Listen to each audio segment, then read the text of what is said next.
Hello. I'm on YouTube. Just let me get on Facebook now.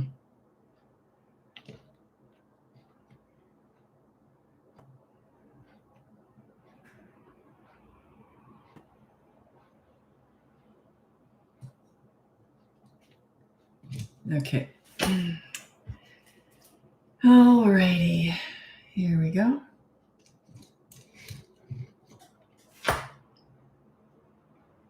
Just waiting for people to turn up.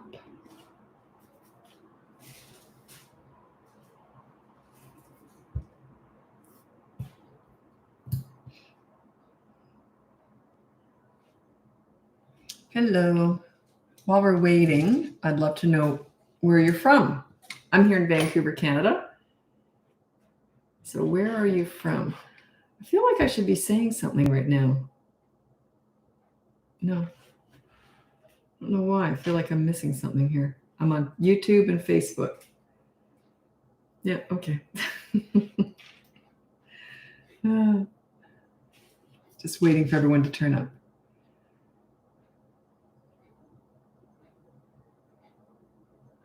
What a nice name. Anne Mayberry Bixby. What a nice name. Okay.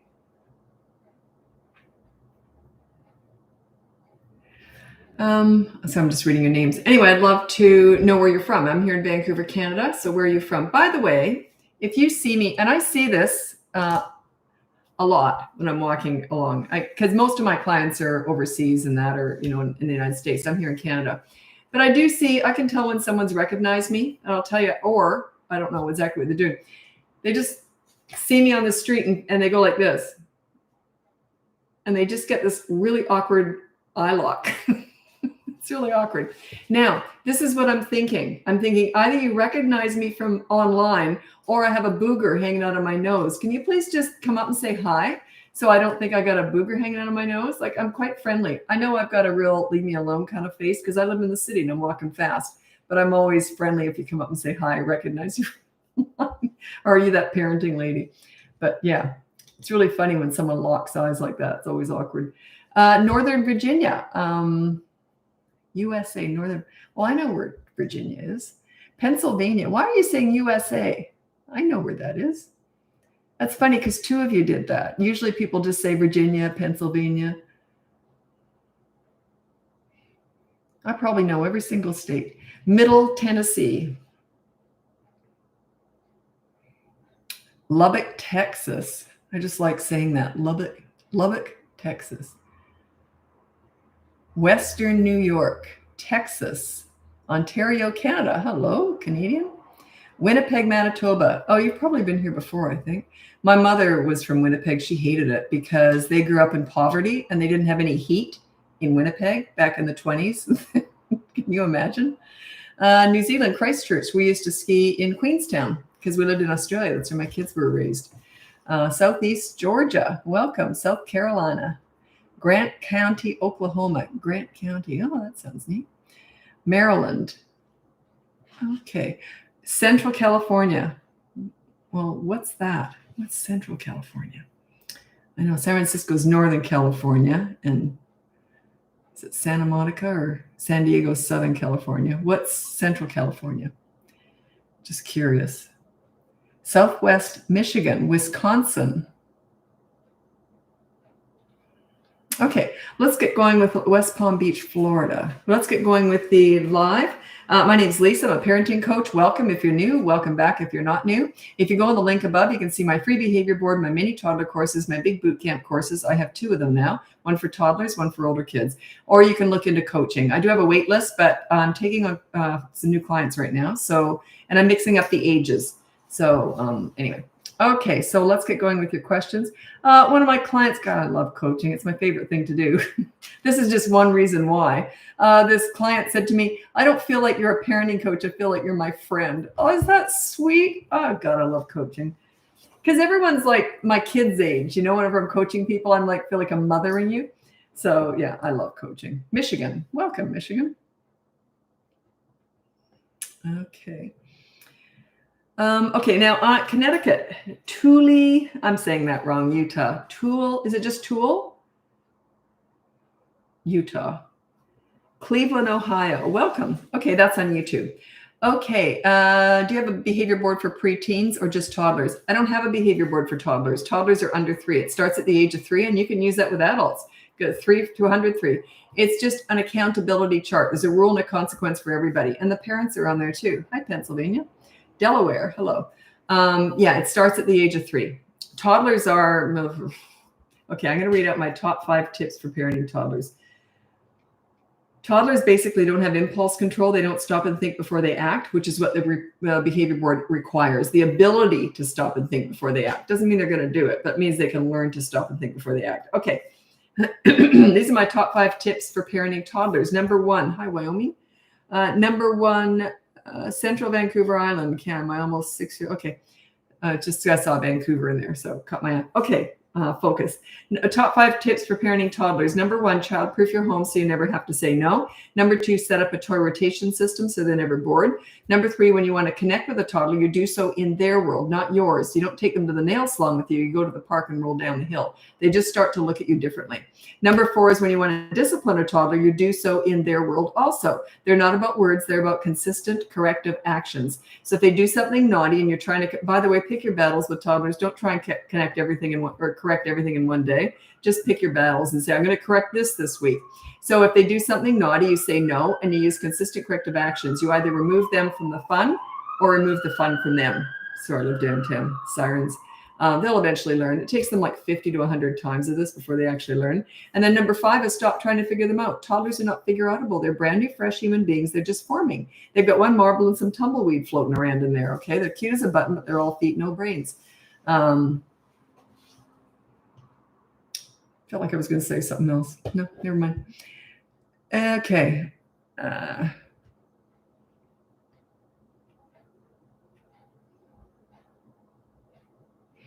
Oh, it's pronounced Tuella. Oh, Tuella. I would not have guessed that. Tuella, Utah. Tuella. I would never have guessed that. It was funny. My maiden name was German, and I didn't know how to pronounce it till I went to Germany, and I thought it was really unique. I'd never met another person with this name before. And then I went to Germany, and they go, oh yeah, that's pronounced that. And I, wow, that's certainly not how our family pronounces it. It's quite funny.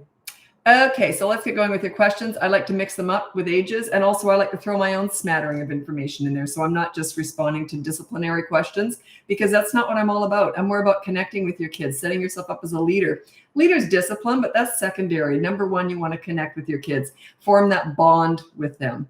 And in their world, I was just talking to someone just now, actually, this client, and I was talking about find your inner silly. Because children love silly. I love silly. I'm a toddler at heart. I'm 63, but I don't look like one, but you know what I mean. I love silly stuff. Luckily, it helped me out whenever I was working with kids because they love silly too. So I used to chase the kids around the house with underpants on my head and stuff. They love that stuff. It makes them feel good. If you enter their world, it makes them feel good. And if kids feel good when they're with you, they tend to be good when they're with you because they want to please you. You make kids like themselves when they're with you, they're going to want to please you. It's a natural instinct for a child to want, need, and crave a leader. You want that to be you. And you want them to want to please you when they're young. As they get older, teenagers, you don't want that. You don't want them living their lives to please you. You want them to please themselves, be their own leaders, but you're there for backup. Toddlers are insane. Yeah, they can be. Yep. Everything you've given me for tips has worked incredibly. Thank you so much. The only thing I'm still battling is during the night, my just turned 2-year-old wakes up and wants to sleep with me. What should we do? Check out, I have a mini course called Bedtime Battles. All my mini courses are thrown into my toddler bootcamp course too, but you might just need the Bedtime Battles one. So, and that goes from 2 to 8. So it's not just a toddler course, but that is by far, I would say, of everything I teach, one of the most common and successful methods of everything I teach is Bedtime Battles. It's usually a night of hell, but it's often just one night. Because it's such a black and white issue, there's no wiggle room. They're already tired. It's just you know what I mean? Like it's not like, what should I do next? It's very cut and dry. There's no wiggle room in that one. Okay. My daughter recently turned 3 and is always taking toys off her baby sister who's 10 months. She's recently been wanting to do everything her baby sister does. She has taken her teethers off her, starts to do. Just say no grabbing stuff off the baby. And every time she does is a consequence. She's 3 years old. Use the behavior board. It's completely free. Or you might want to look into my boot camp course, 3 to 12 years old. But yeah, she's just going through something right now. The jealous stage, because the toddler all of a sudden is probably starting to or crawling already probably, and will be walking soon. So yeah. Oh, you asked about your boyfriend's 8-year-old. I don't give advice with that. I only give parenting advice. You're not parenting that 8-year-old. So yeah, and you'd have to hire me for that. I don't know what your relationship is. How long have you been together? Do you live together? What's your too many questions. So you have to look into coaching if you want my advice on that, because I have to assess the situation. But took your advice on entering their world more. We played tag, 6-year-old on the playground. He was so excited. Other kids joined. It was a great day. Yeah, that's the thing is whenever I was playing with my kids, other kids would start to join in too. And then when they have a popular mom, it kind of makes you even more cool. Do you know what I mean? So, although when they're teenagers, you're never cool, just so you know. But yeah, good for you. Good for you. Enter their world. It's like I always say, parents tend to overpraise and underplay. Play is children's love language. Praise is okay, but that's for you. You feel good handing it out. They really don't give a hoot about it. So you look at a 5-year-old and you say to him, you're wonderful, you're special, I love you more than anything in the whole world. You can do anything you want. I'm going to go do the dishes now. Look at the kid's face. Now you say to that same 5-year-old boy, hey, what are you doing? Can I play too? Watch his face. What's the difference? What did it for him? Was it the praise or was it the play? So praise is okay, but it's for you. It's not for the kid. They don't care about it. They just don't. When I get child psychologists as clients, that's one of the most common things they argue with me on, is that one. That they argue that praise is important. So is the reward system. I don't do either. No. I play hard, though. I play with kids. I enjoy their company. That excites them. When you enjoy playing with them in their world, that excites them.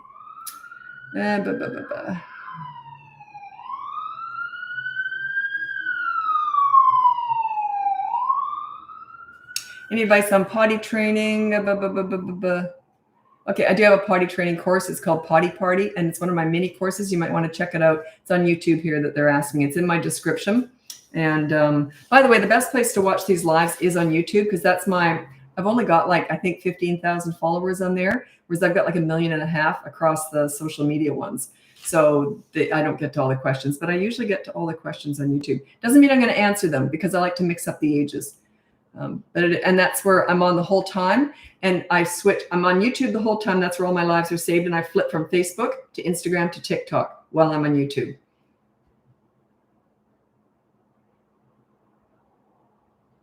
Is it true that girls get their first surge of hormones at around 6? Could that be why?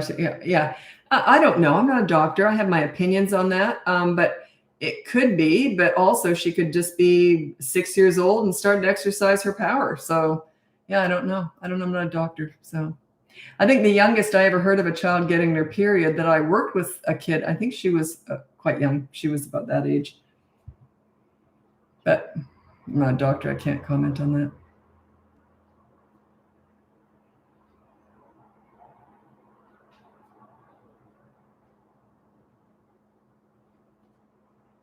This is from Mark. Son is almost 23 months. He's always hitting. He seems like it's part of him trying to play and not being malicious, but still not okay. Yeah. He's not really trying to play. He's sort of testing the waters. It's a way of getting attention. But it's not really trying to play, because he knows he shouldn't be doing that. Because do you react well? Probably not. So no. I do have a course called Toddlers Who Hit and Bite. I know it's a dumb name, but it's one of my mini courses. You might want to check that out. It's one of my mini toddler courses. Yeah, check it out. And it explains how you deal with hitting.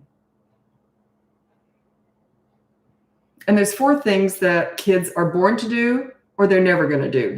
It's in their DNA. One is hitting, one is climbing, one is running, and one is toddlers. So by running, I mean they run away from you. They have no fear. Runners and climbers often go together, not always, but they have no fear. Physically, they have no fear. They're the adventuresome types. They may be the athletes of tomorrow. What's most annoying about them today might make them, really outstanding later on. So like ADHD, I always figure entrepreneurs who have ADHD seem to have a real edge, because they've got a lot of energy. So it takes a lot of energy to run a business. So yeah, so things that seem difficult with kids often turn into being real assets later on. Like the running and climbing, they're really physical.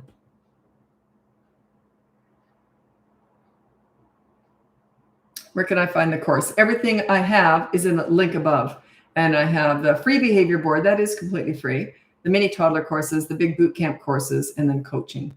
I'm taking on new clients right now if you're interested. Oh, shoot, I got to send an email. Someone missed the invoice window because they only get an invoice for a short period of time.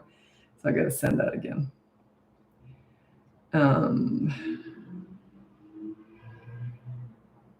You don't get invoiced for courses. You buy those directly. It's only coaching because there's a wait list for that. So I have to decide when I can take people on. And I have to mix up the ages too. So I'm just going to throw this out there just because I like talking about it, because I think adults can learn how to do this too. No one seems to know how to apologize effectively these days. They just say sorry. And if you don't go, that's okay, then they go, well, you're not very forgiving. Like it's like one little word, no matter what someone does. I murdered your whole family. Sorry. And then you go, yeah, but I'm still mad at you. Well, you're not very forgiving. This one word is so overused these days.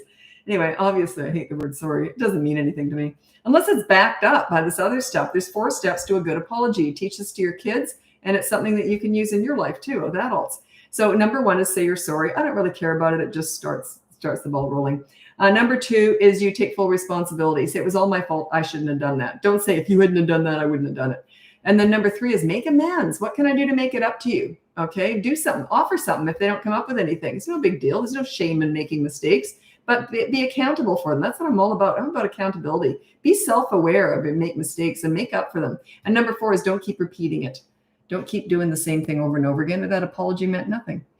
Do the courses for toddlers apply to 2 years with tantrums hitting? I don't quite know what you mean. My big boot camp course for toddlers, that's under 3, that includes all the mini courses. I have a tantrum course, and I also have a toddlers who hit course. If they hit during a tantrum, that's the tantrum course. If they hit just because they hit, that's the hitting course. But all those are thrown in as a bonus with the toddler boot camp course. Okay, Mark, where can I find the course? Everything I have is up above. It's in the link.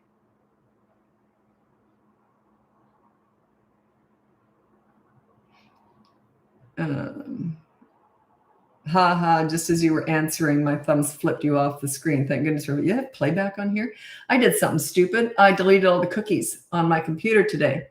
Have you ever done that? Turns out I deleted everything else too. So yeah, I had to reinstall everything, all my stuff. How dumb was I? So yeah, talk about clumsy thumbsy. That was my fingers, though. I just deleted all the cookies. I just deleted all the cookies. Don't do that unless you know what you're doing. I'm still working on it. I'm still trying to find stuff that got stupid. And you know what? That wasn't my first time. And you know what? When you delete all the cookies on your computer, and then you restore, I restore from yesterday. That's how I get everything back. But all the passwords aren't there. Like it doesn't put you back into everything automatically. No, it was a nightmare. Best corrective actions for toddlers, specifically when they're whining. Whining is something you just ignore.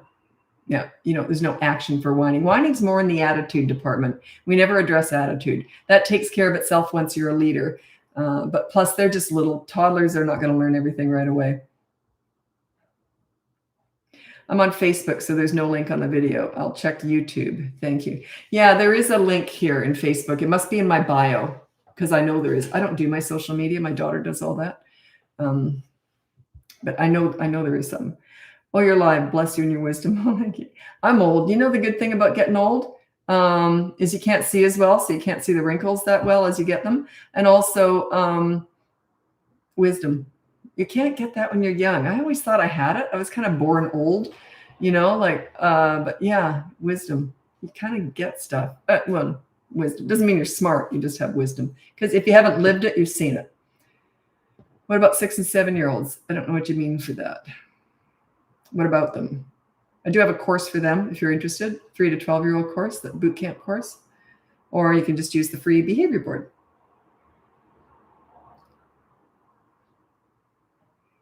Buh, buh, buh.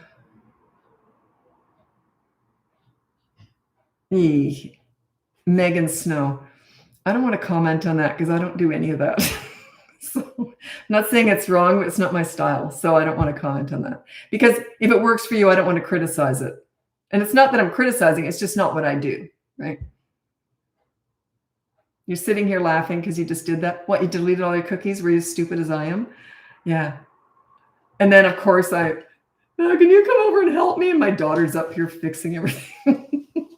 Did you do that again, Mother? Uh-huh. We have like a reverse relationship. I do a lot of dumb things and she's more the mother sometimes.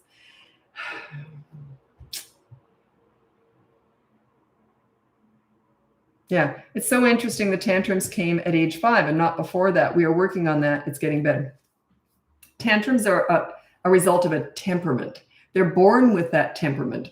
So for them to develop tantrums at 5 is highly unusual. Maybe they just found their power and decided to push people around with it. That could be it. But it is having a temper tantrum is a temperament. And they're in the womb with that, by the way. It's just something they're born with. The free behavior board is in the link above. Actually, I got to get going. I'm going to move over to Instagram now. It's in the link. It's in my bio or something. I don't do my social media, so I don't understand it. Is there a bio here on Facebook? Do I have a page? Is this a page? It's not a group. No, it's not a group. And it's not a profile. It's a page. Yeah. So yeah, it would be in my bio. And the link there would lead you to all my courses, free behavior board, everything. You have to wait about 15 minutes and the behavior board will arrive in an email. But yeah. Okay, I'm going to hop over to Instagram. Check out the link above. You can get my free behavior board, my mini toddler courses, my big boot camp courses. I have 2 of them, toddlers and older kids, or you can look into coaching. There's a wait list, but I'm getting through it. So yeah, I'm mixing up all the ages too. So if you applied today, I might even take you on today because there's an age group I'm looking for right now. I like to fill in the gaps. Okay, so I'm hopping over to Instagram. If you want to join me over there, it's BratBusters Parenting. Happy parenting.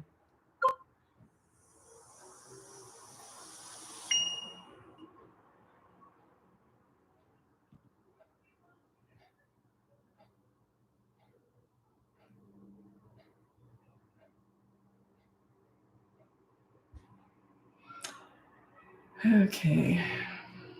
Oh, we got 7 people here on YouTube. YouTube's my smallest platform, so it's actually the best place to watch me because I'm more likely to see your questions on there. These, yeah, because I've got 1.5 million on these other platforms, and Instagram and TikTok get crazy busy. So I do my best, but it's okay. Here we go. Okay, so welcome to my live. If you're new here, welcome. If you're not new here, welcome back. My name's Lisa. I'm a parenting coach. If you go on the link above, you can see my free behavior board, my mini toddler courses, my big boot camp courses. I have 2 of them now, one for toddlers, one for 3 to 12-year-olds, or you can look into coaching. There is a wait list, but I'm getting through it right now. So I'm mixing up the ages. Oh, I got a kid on here. Thoughts on potty training regression? Thanks. Yeah. I could go in a million different directions with that. Sometimes that happens. Depends on what it is and their age and what are they regressing with, number 1 or number 2.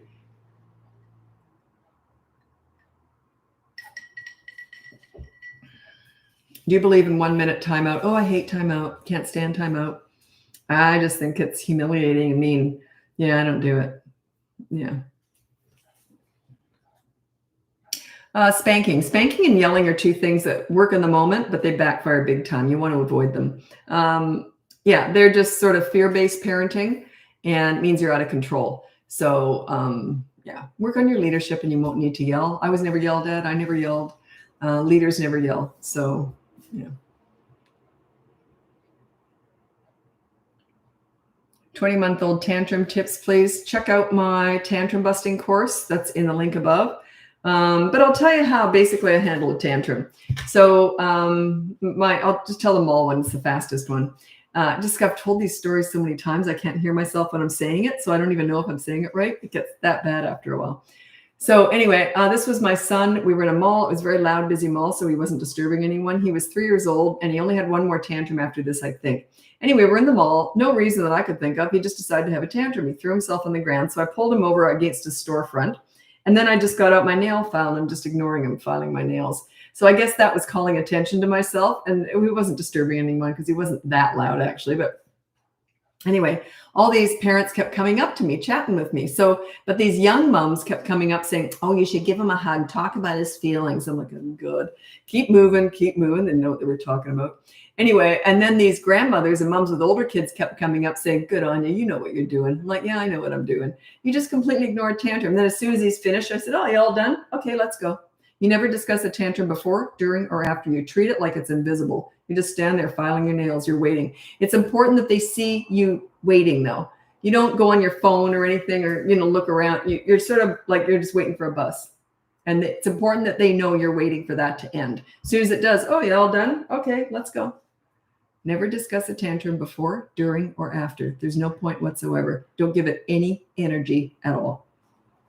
Anyway, he only had one more tantrum, and he just got up and we walked out to the parking lot. And that was it. Don't stay in the negative. A lot of parents want to do this. They want to discuss all the bad behavior. Well, let's discuss, you shouldn't have done that. You're a good boy. All this stuff. You're wallowing in the manure. You're just staying in that zone. Get out of it. Change the energy. Get into a positive energy. Don't discuss all the negative. Parents tend to want to focus on and focus and dwell on the negative stuff. Huge mistake. You deal with bad behavior, then you focus on the good kid. Just play with them. Their love language is fun, not being lectured. None of these mini therapy sessions discussing everything that's wrong with them. Do you still ignore tantrums at 15 months? Yeah, you might do a little bit of indirect redirection. What I mean by that is you don't say, "Okay, over here." You don't talk like that. You just get their favorite book and you sit down and you start reading it out loud to yourself. So you are hoping they'll come and crawl in your lap and then they'll forget about the tantrum. But you're not talking, you're not trying to pull them over, but you're just maybe playing with a toy quietly and they'll come over. So yeah, you're still ignoring the tantrum.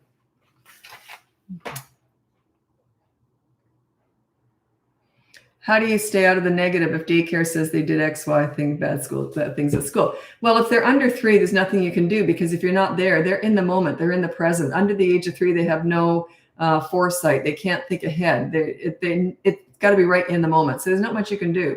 But if they're 3 and above, then you can say, "Look, the daycare lady told me that you hit today. So here's a consequence. You do a chore within 15 minutes of being asked to do so." It's like that. There's no anger. You don't discuss it. It's all these discussions around it. It's just awful. Don't do that. Yeah, you were naughty. Here's your consequence. Okay, do you want to go to the park now? Like, let it go. Let it go. Don't sit in the swill. And one thing that I really can't stand is when they say, "Oh, he was in the doghouse all day." How mean. No. Don't be angry at your kids. Just leaders are you never use anger. You just say, "Okay, that was bad. Here's your consequence." Okay, and then they do it. And then you say, "Okay, you want to go read a book?" You see, you're switching the energy. You're in control.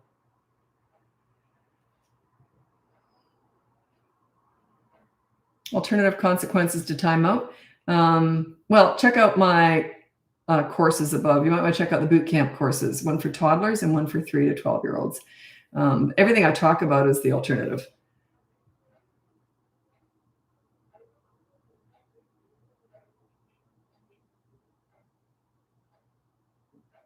What if they ask for a hug during or after the tantrum? Ooh, this one gets people mad at me. Never hug after a tantrum, ever. You know what you're saying? Good tantrum. I feel bad for you. Yeah, they're still in the tantrum zone. That's not a love hug. That's a validate my tantrum hug. It's not a love hug. If you feel you're going to damage your child by not hugging them after a tantrum, you got bigger fish to fry. Like, you got bigger things to worry about. If you're so disconnected from your toddler that that's going to damage them, yeah, you got more important things to work on. So yeah, if they want a hug after a tantrum, I would just go, "You're all right. Do you want to go read a book?" Make light of it, you see? But if you go, "It's okay. I love you too. That wasn't good." All that coddling, and it's just, it's negative. You're putting all your focus where you don't want it to be. It's not a love hug. It's a validation hug. It's a control thing. So they kind of just won. If they get that hug after a tantrum, they're going to keep having tantrums.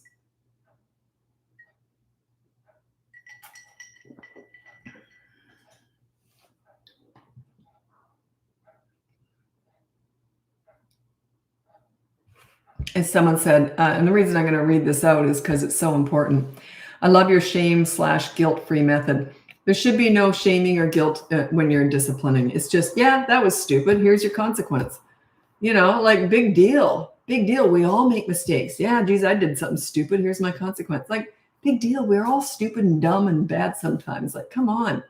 Don't shame your kids. People are usually way harder on their kids than they are on themselves. They often expect way more from their kids. They're just kids. Yeah, you messed up. Yeah, that was stupid. Oh, well, we all do dumb things. Okay, here's your consequence. I've worked with hundreds of kids. I never shamed or guilted any of them. Because I know how that makes them feel. What are the odds of me getting better behavior or worse behavior? What do you think I'm going to get? If I use shame and guilt, am I going to get a happier kid or a sadder kid? Think about it. What do I want? I want happy kids. I want kids who like themselves. I want kids who are proud of themselves. I want them to feel good about themselves when they're with me. Therefore, they want to please me. It gets good behavior. It doesn't do the opposite. The more you shame and blame and go on about what they did wrong, the more you're going to get that. Where you put your focus, where you put your energy is what grows. If you put too much energy and focus into all the bad stuff, it's just going to keep happening. They're going to validate it. They're going to validate, you're right, I am bad. I should be ashamed. I'm going to keep doing that because that's who I am. I'm bad. That's what you're doing to your kids if you keep talking about what they did wrong.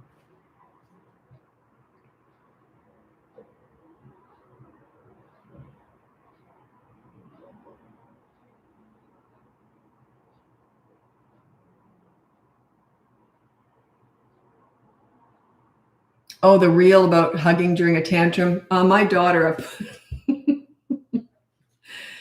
she doesn't like putting that one out. I'll tell you, she does all my social media and marketing and all that.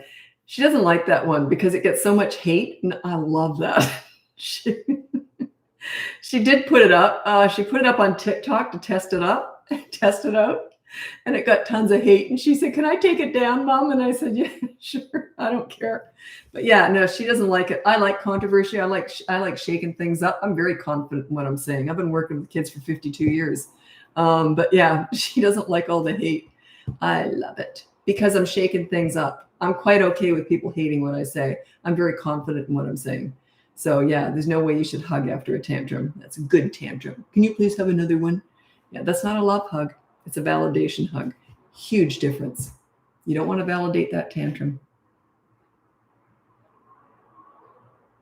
You just go, "You're all right. Want to go read a book?" Just make light of it. Switch the energy right away. You don't want to stay in that energy. That's what that is. Staying in that negative energy. Yeah, it's depressing.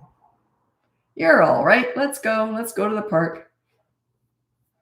What if he wants a hug and asking, "Please, I need a hug," and I love, "You're all right. You want to go to the park?" That is not the time to do all that. Like I said, if you're worried about damaging your child because you're not doing that, you're not giving them a hug when they demand it, just because they want to be validated, right? They want that tantrum validated. That's what they're after. That's what they're after. And if you're worried about their mental health as a result of that, you've got way bigger things to worry about. If that's going to damage them, handling a tantrum like that, then yeah, you got bigger stuff to work on.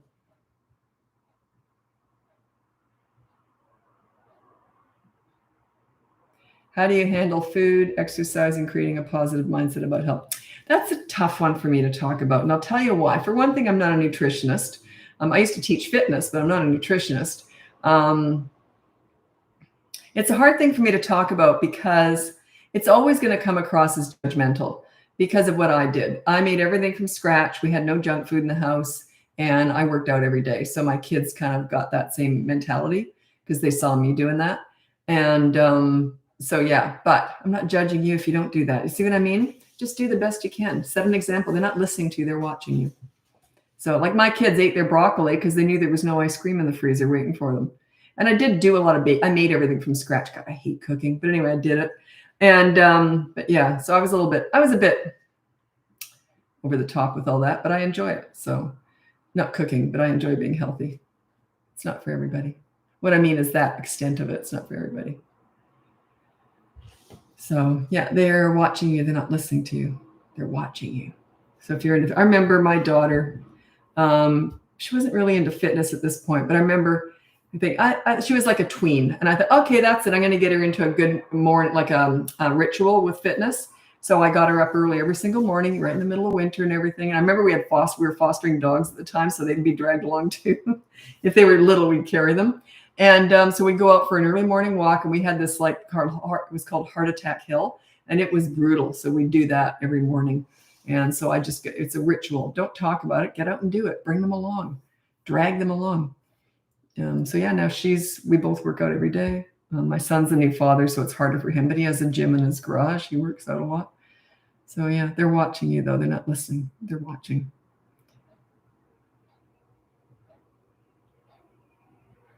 Oops, what time is it? Oh, I got to move over to TikTok now. If you want to join me over there, it's BratBusters Parenting. If not, check out the link above. You can see my free behavior board, my mini toddler courses, my big boot camp courses. I have 2 of them, one for toddlers, one for older kids, or you can look into coaching. I'm onboarding new clients right now.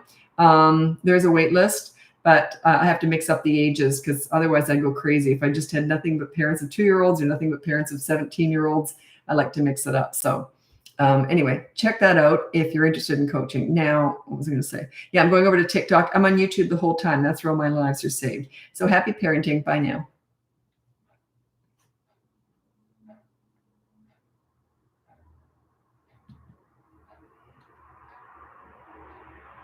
Mr. It's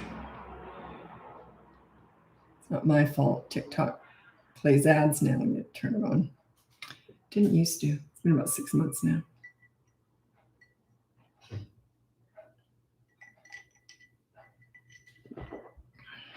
What should we do if our 3-year-old asks questions over and over again, especially after we say no? That's a tell. It means sometimes you give in. When I say no, and then they keep asking, I just go, whatever, and let them know that I hear you, but I'm not answering you. Yeah, so what they're doing is they're hounding you. They're trying to break you down, which says it must have worked in the past. They wouldn't do that. Like, I don't remember my kids ever asking for something twice. Because if I said no, if they asked again, I would have gone like, what? Like, I've already answered. So, yeah. So just make sure you mean what you say and say what you mean. That's a result of your inconsistency. Okay, welcome to my live. My name's Lisa. I'm a parenting coach. If you go on the link above, you can see my free behavior board, my mini toddler courses, my big boot camp courses. I have one on toddlers, one on older kids, and then you can look into coaching if you want to work with me one-on-one. I am onboarding new clients right now, but I mix up the ages. So, yeah. But I can usually see people within a week of them coming on board. Right now I can, but sometimes they have to wait a little bit more. But right now it's going pretty well. Because I had a busy summer and now people are sort of a lot of people are finishing up. Okay, so I'm just waiting for your questions now. How to deal with a 15-month-old who won't stop hitting. I don't really consider them toddlers till they're 16 months, but that's right on the edge. So just say no and then sort of push them away, let them know, no, and then you just walk away and ignore. You remove them from the fun or the fun from them. And the fun might be you. Like if they were playing with you and they hit you, I'd say no, and then I'd get up and leave. They'll eventually learn, but they're a slow burn. It's not going to happen overnight. They learn through repetition, consistent corrective actions. They learn through repetition. Like they might touch a hot stove 10 times, but they might not touch it the 11th. They're not really thinking. It's more just, there's a different way of learning. I can never remember what it's called, but it's more repetitive learning. It's like, how when you drive the same route every single day to work, you don't even remember doing it anymore. It's kind of like that. They're not really learning the first time. They might learn the 10th or the 50th time. Just through repetition becomes more of a habit than anything. Oh, I don't let anyone come in on my lives. I only did it once and it was a disaster. I was brand new to it and I couldn't get rid of them. They were trying to sell everything. They're trying to sell their business to my audience. Oh God, it was a disaster. Okay.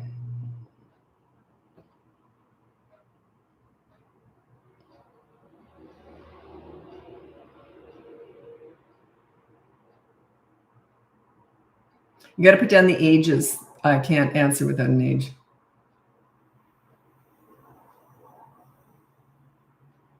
Okay, what do you do with a 17-month-old that throws food off the high chair? That's actually a really easy one. When they throw food, you say no, throw it in the garbage, and then you hand feed them. they're not going to like it. No, no, no, me do, whatever. And then you just hand feed them. And then if they won't let you hand feed them, then you say, okay, all done, wipe them out and put them down. Maybe a half hour later, put them back up and try again. This time, give them just a little bit of food. So when they throw it, it's not that big a deal. Then do the same process over and over and over. Say no, throw it away. Once they throw it, say no, throw it away, hand feed. They'll eventually learn. And if they miss a meal, they're not going to die. They'll have a snack later on or something. So yeah, it's okay. It's a learning curve. The problem is that they put up a bit of a stink whenever you try and do something like this. And most parents are afraid of that. I walk right into it because I know behind every stink, meltdown, fit, tantrum, whatever, that's a lesson.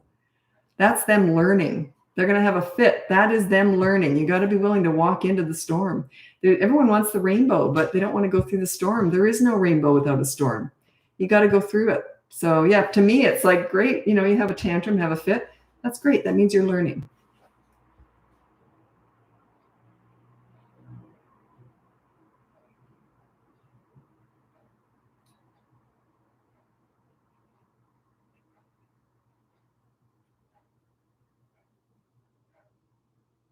How to help my 2-year-old socialize more. She won't even say hi to someone. Don't rush it. She's only 2. A lot of them won't talk to other people. Don't rush it.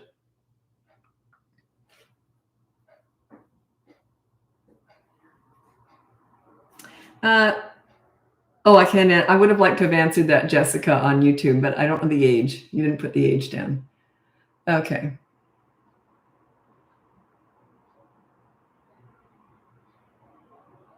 Don't rush okay. I'm not a doctor or a pediatrician or anything, but a lot of parents get upset if their kids aren't walking or talking by the age of 2. I knew someone who didn't walk or talk till they were 3, and then they got up, ran, and never shut up. So they don't look at these milestones as law. What some kids are walking. I saw a kid. I don't remember how old would that kid have been, like 7 weeks or something, and it was walking. Like, it looked weird. It was all wobbly, but it was walking. Like, it was really little. So they're all different. If you're really concerned that they're not talking or walking at a certain age, go and see your pediatrician. But yeah, a lot of parents get worried about this stuff. But yeah, generally they all go at different paces, right?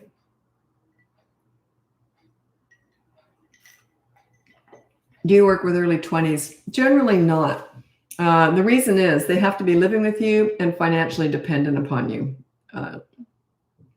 So yeah, otherwise we don't have much leverage unless you're willing to take some hard steps, which most parents aren't. So yeah, I don't usually, I sometimes used to, but I'm so busy now. I'm selective. I usually just stop it at 18 now. So, but I always was trying to help everybody. Oh, I know what I would do. So here is, I'll take, but yeah, I try and keep it 18 and under. I do specialize in teenagers. Are you kidding me? How do I get my 2-year-old triplets to stop excitement screaming and waking up their baby twin siblings? You have 5 under 3? Wow. I don't know how to answer that, to be honest. I don't know how your house is set up. And yeah, if they're my 2-year-old triplets to stop excitement, yeah, you can't really stop that.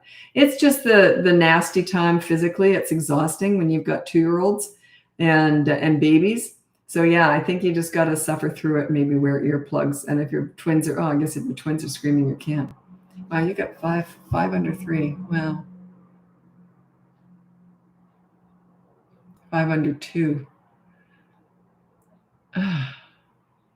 Jenny. Yeah. Yeah, it's just physical. It's just physical and difficult. The only thing I can think of is potentially do some magic tricks or something, age appropriate to silly stuff.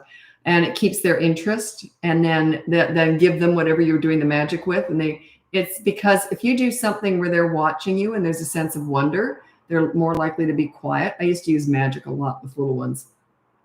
And when I was looking after kids. And so yeah, use that and then hand them that stuff and they can maybe do magic, play with it for a little while. Tends to calm them down because it's that sense of wonder without the sort of physicality of it. So try doing magic tricks with them.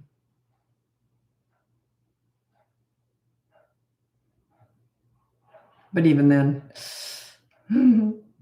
did you ever struggle with frustration?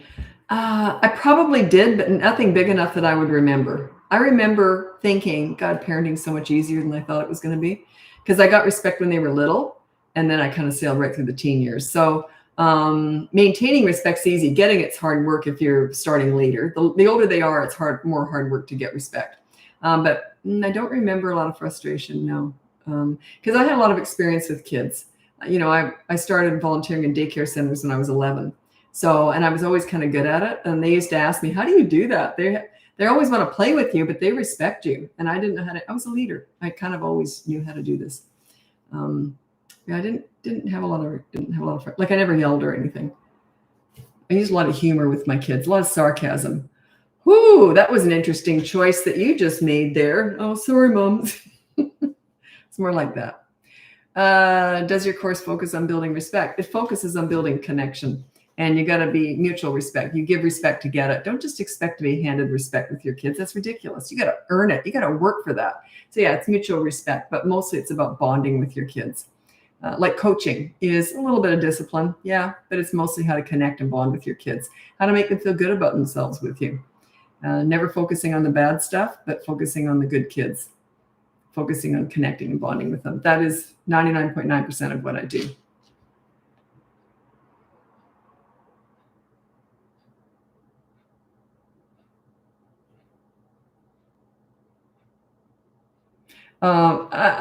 It's not going to be a very good answer here, but someone asked, I've lost it. I lost it.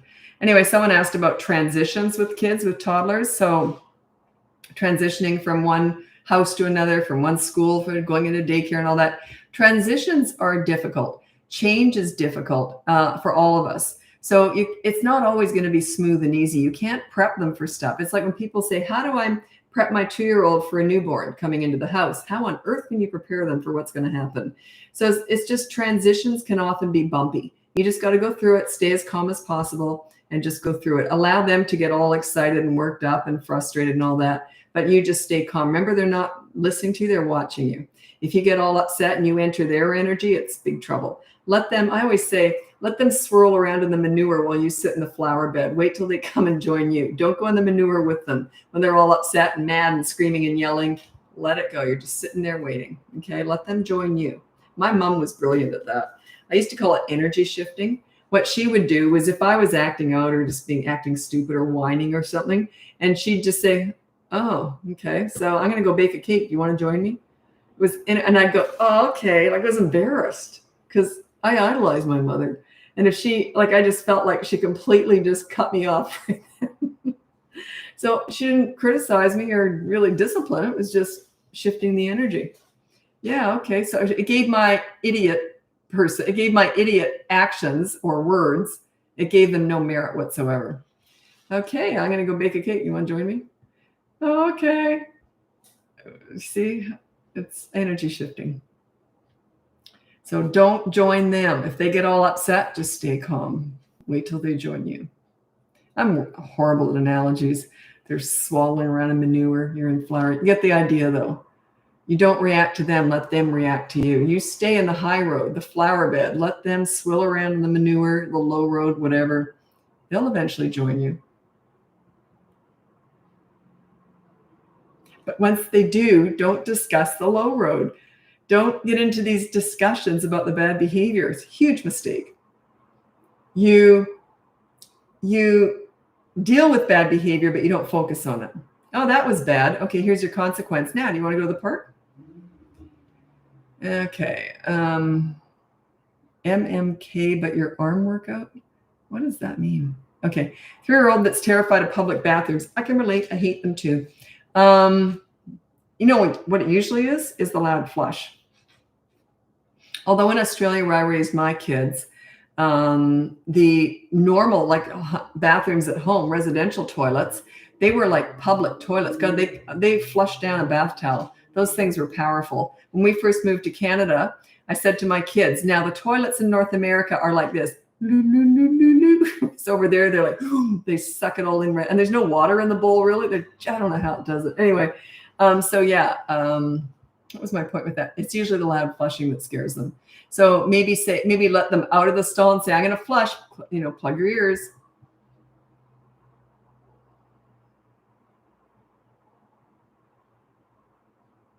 Or if they're that scared of it, they got like a phobia, it's that bad, get them earmuffs before you go in there. I'm going to tell you a funny story. The kind of off topic, but not really. My son was 9 years old, and a typical boy, he never seemed to have to go to the bathroom when we were out. So we'd run errands after school, and he was just fine, right? So anyway, but this one day, I remember he was 9, so my daughter would have been 4, 5 years apart. So we're at the mall just doing some errands after school. And he says, Mom, I really have to go to the bathroom. And I said, oh, I hate public bathrooms, right? So I said, okay, fine. And I knew this was coming. He said, Mom, he says, I'm just not comfortable going in the ladies' room with you anymore. He was 9 and I was still pulling him in there. So I think they had family rooms, right? Anyway, so I said, oh, I knew this was coming. I said, fine. I said, okay, so here's the rule. You go in the public one, don't use the urinal, go in a stall, make sure you're all alone in there, lock the door behind you, and be fast. Don't look at anybody when you're in there, and just take 2 minutes. And he says, oh, okay. So they were so used to me and my safety nuts, crazy stuff. So anyway, I said, fine. So I said, okay, go in there. So he goes in. I hold the door open like this. I could see everything in there. I still remember it was Brookside Shopping Center in Australia, in Brisbane. And I held the door open and I said, okay, sweetie, remember to go in the stall. If you're not out in 2 minutes, I'm coming in after you. All these men came running out, zipping up their flies and laughing. So I think he was quite safe. I would have been in there in a shot. No, not even thinking twice about it.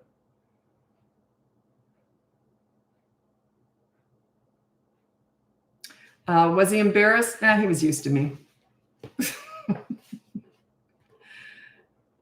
Advice for kid that talks too much. Well, you're preaching to the choir here. So I never shut up. So I don't know what to say. Well, obviously I do because I never shut up. But yeah, I can't give advice for a kid who talks too much because I talk too much.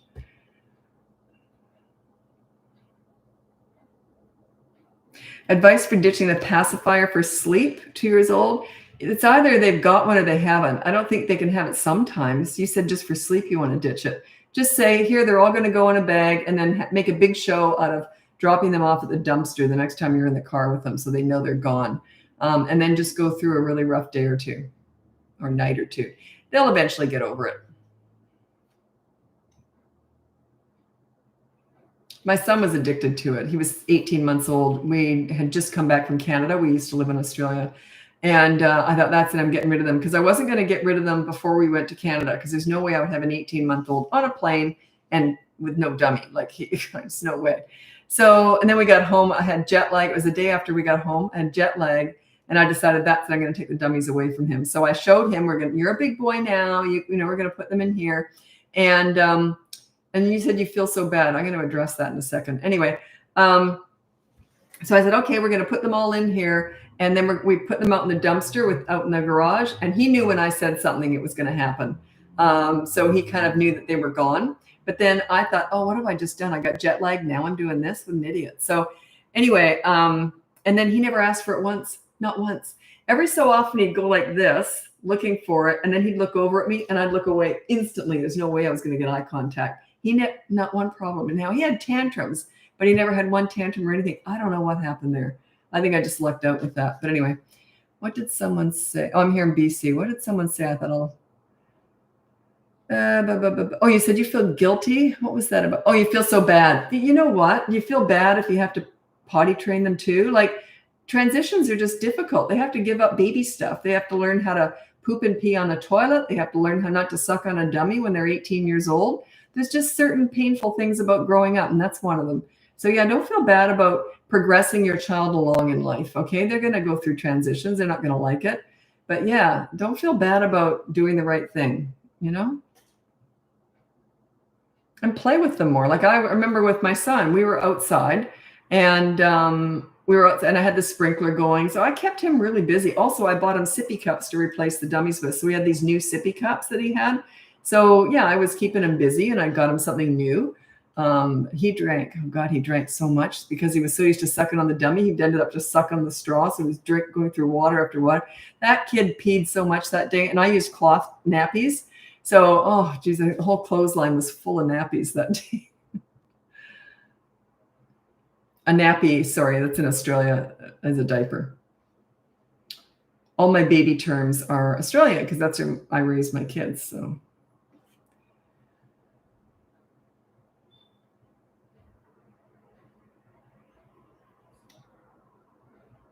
A 4-year-old laughs in our face during consequence. What to do? That's a sign that you're not a leader. So work on your leadership skills. Check out my boot camp course, which isn't free. It goes from 3 to 12 years old because he just doesn't respect you. You got to work on your leadership. You got to earn that respect. You haven't got it. You haven't earned it yet. So you got to work to get that. It takes work. You got to earn it. So yeah. Can you explain the behavior board? The behavior board is for everybody 3 years old and over, parents included. Everyone has one rule and one consequence. Then week 2, you do another behavior board. Now everyone has 2 rules and 2 consequences, like one on each board. Then by week 3, 1, 2, 3 rules for everybody, 1, 2, 3 consequences for everybody. Anyway, check that out. It's self-explanatory when you look at it. And that's just sort of the training wheels for everything I teach. It's sort of teaching you how to discipline. But yeah, then the course goes into what you do after that. Okay, how do you discipline a teen girl? Taking her stuff does nothing. Well, of course it doesn't. You got to work on your relationship with her. You know, whenever I'm hired, I specialize in teenagers. Whenever I'm hired to work with parents of teenagers, they're often frustrated after the first week or 2 of sessions because all we're doing is bonding with that teenager. I got to figure out where you are, why you're where you are, and how to move forward. So we just work on connecting with your teenager, and then we can start working on stuff. But you're working with the teenager, not against them. It's kind of hard to explain. I don't discuss that a lot because it's kind of not technical at all, but it's, what's the word?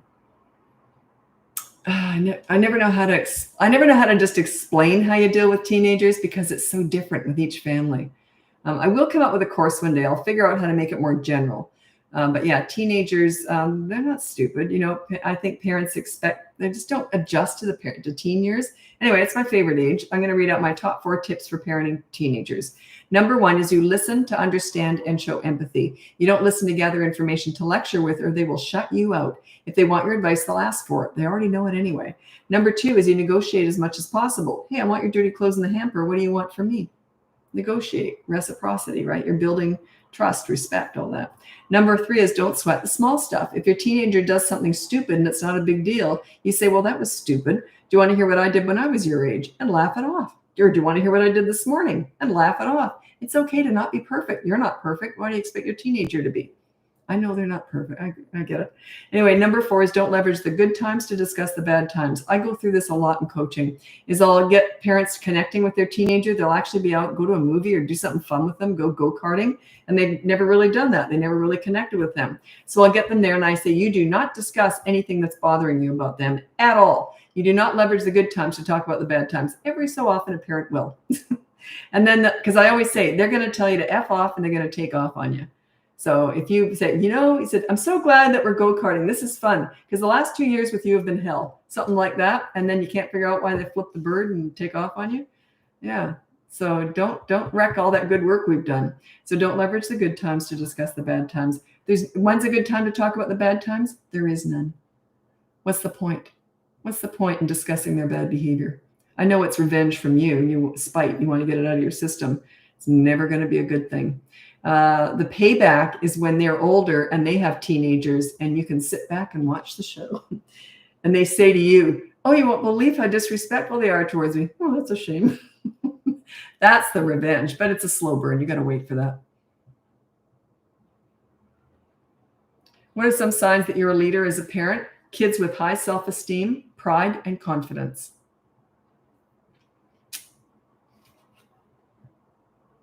It shows in the kids. Yeah, I have considered writing a book, but we're just working on a podcast soon. It's coming out hopefully in September. We're working on it. A book, oh God, I don't even know how, because just time. I'm coaching all the time. I always say I'm going to cut back on coaching. I'm going to have to if I want to write a book. But coaching is my favorite thing. Absolute favorite thing in my job. I just had a client earlier, so sweet. And she says, I don't even feel like I'm talking to a coach. I feel like I'm talking to a friend. I freaking love coaching. So do I want to keep coaching or write a book? It's tough. I'm 63. I can do what I want. I can keep coaching if I want, but I will hopefully write a book one day.